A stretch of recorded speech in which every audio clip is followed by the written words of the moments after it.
बिस्मिल्लाहिर्रहमानिर्रहीम। अस्सलाम वालेकुम नाज़रीन, welcome to overseas view with Rahat Rao. आपने देखा जो वीडियो आई हैं कि कैसे इस्लामाबाद में कोर्ट के अंदर जो प्लान था इमरान खान साहब को जो है उनके साथ जो मनसूबाबंदी की गई थी, अल्लाह ताला ने कैसे उसको नाकाम किया। उसके अलावा लोगों ने ये भी देखा कि कैसे जो उन पर शेलिंग की जा रही थी उनके जो कारकुनों पर, वो अल्लाह ने हवा का रुख बदल दिया और वापस जो है वो हवा जो है वो जो उसके ज़रिए शेलिंग करने वालों पर ही उसको जो उसका असरात लग गए। बात यह है कि कुछ चीज़ें अल्लाह दिखाता है, लेकिन कुछ लोग होते हैं कि अल्लाह ताला कहता है सुम्मुम बुकुम फामला यरजून, कि उनके दिलों पर, उनके दिमागों पर, उनकी आँखों पर जो है वो मोहर लग जाती है। दूसरा यह है कि मुझे बहुत अफसोस होता है कि जो लोग नून लीग में हैं, मेरे करीबी रिश्तेदार भी हैं, और सबसे ज़्यादा कुर्बानियाँ और सबसे ज़्यादा जो इस पार्टी को सहारा दिए हुए हैं, वो अनफॉर्चुनेटली मेरी कौम के लोग हैं। लेकिन चौधरी जो हैं निसार अली ख़ान, उनको तो अल्लाह ताला ने अक्ल दी और वो 30 साल की जो है की खिदमत के बाद अल्लाह ने उनको हिदायत दी, वो छोड़कर आ गए हैं।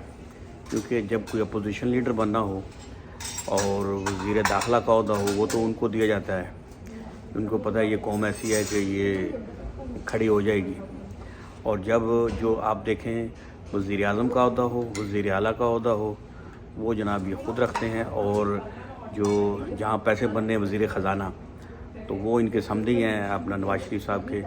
तो अब इन लोगों को जो इस पार्टी में हैं हमारे जो अजीज़ व खारव, उनको अल्लाह ताला हिदायत ही दे तो उनको अक्ल आएगी, वरना तो समझ उनके नहीं आ रही ना कि क्या करना है।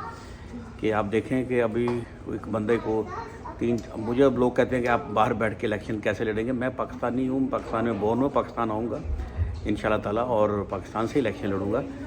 तो इसहाक डार ने तो पाकिस्तान आए बगैर ही, और उसके ऊपर तो मुकदमे से मफरूर था और वो सेनेटर बना और पिछले 3-4 साल तक मुल्क में नहीं आया। और जब आया तो वो वज़ीर ख़जाना बनकर आया। तो जब वज़ीर ख़जाना बनने की बात टाइम आता है तो अपने करीबी लोगों को मनाया जाता है।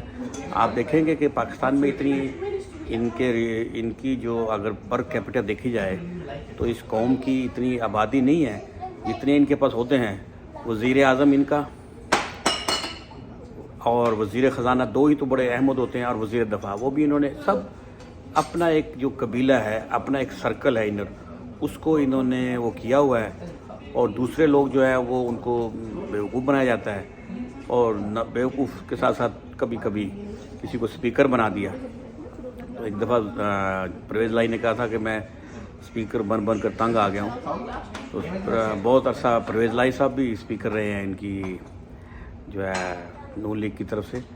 तो अब लोगों को समझ आनी चाहिए कि अगर आपने इन दो ख़ानदानों की ग़ुलामी करनी है या एक ऐसे शख्स के साथ चलना है जो ना उसका कोई भाई, ना भतीजा, भांजा, बहन और कोई रिश्तेदार पार्टी के कोई बहुत कलीदी ओहदे पे है, या वो जो है उसको जानशीन बनने के लिए तैयार है, ना उसका कोई बेटा तैयार है, तो जिसने अपनी जान, माल, वक़्त, जो अपनी जायदाद है वो हॉस्पिटल के लिए वक़्फ़ कराई हुई है, और किस तरह उसकी जान के पीछे लगे हुए हैं, आपने ये डिसाइड करना है। वो बाकी ये है कि जिसको अल्लाह ताला अक्ल दे दे उसको समझ आ जाएगी, और जिनको नहीं आएगी तो उनको कभी भी नहीं आएगी। वो सामने जो सब कुछ देखते हुए भी लोगों को पता भी है कि कौन कैसा है। और बाकी ये है कि जैसे मैं कहता होता हूँ कि इल्लामा इकबाल का एक शेर उनकी निजात के लिए काफ़ी है, कि जो उन्होंने कहा था, एक शेर लिखा कि मोहम्मद से वफ़ा तूने तो हम तेरे हैं, ये जहाँ चीज़ है क्या लोहो कलम तेरे हैं। इसी तरह मेरे नज़दीक इमरान ख़ान की एक स्पीच मुसलमानों के हकूक़ पर और इस्लामोफोबिया पर और हमारे अक़ीदे पर, जो यूएनओ की जनरल असम्बली में जहाँ पर 208 मुल्कों के लोग थे, और उसको लाइव जो है पूरी दुनिया में बिलियंस ऑफ लोगों ने देखा, और किस तरह उन्होंने हमारा अक़ीदा, हमारा मज़हब की जो है वकालत की, इस्लामोफोबिया पर जो बात की, और जो मगरिब का जो रवैया है, लोगों का रवैया है, और कैसे कि क्या फ़र्क है آزادی اظہار کی اور اس میں اور کسی کی دل آزاری میں کیا فرق ہے. آپ آزادی رائے کی جو ہے اظہار کے آڑ میں کسی کے عقیدے پہ کسی کے مذہب پر اٹیک نہیں کر سکتے, اور ان کی کوششوں سے ہی یہ جو دن منایا گیا ہے اسلاموفوبیا کا UN کی طرف سے, یہ عمران خان صاحب کی کوششوں سے یہ سب کچھ ہوا ہے. تو ایسے شخص پر اس نے اتنی تھوڑے عرصے میں 3 سال میں وہ کچھ کیا ہے کہ UN کی جنرل اسمبلی میں آج تک اس طرح کی کسی بھی مسلمان حکمران کی طرف سے ایسی اسپیچ نہیں کی گئی, ایسا سٹینڈ نہیں لیا گیا. اور جس بندے نے صرف 3 سال حکومت کی ہے اور ان لوگوں نے 30-40 سال حکومتیں کی ہیں, اور نہ جن کو بات کرنی آتی ہے نہ بات ڈیلیور کرنی آتی ہے. تو thank you very much for watching. السلام علیکم.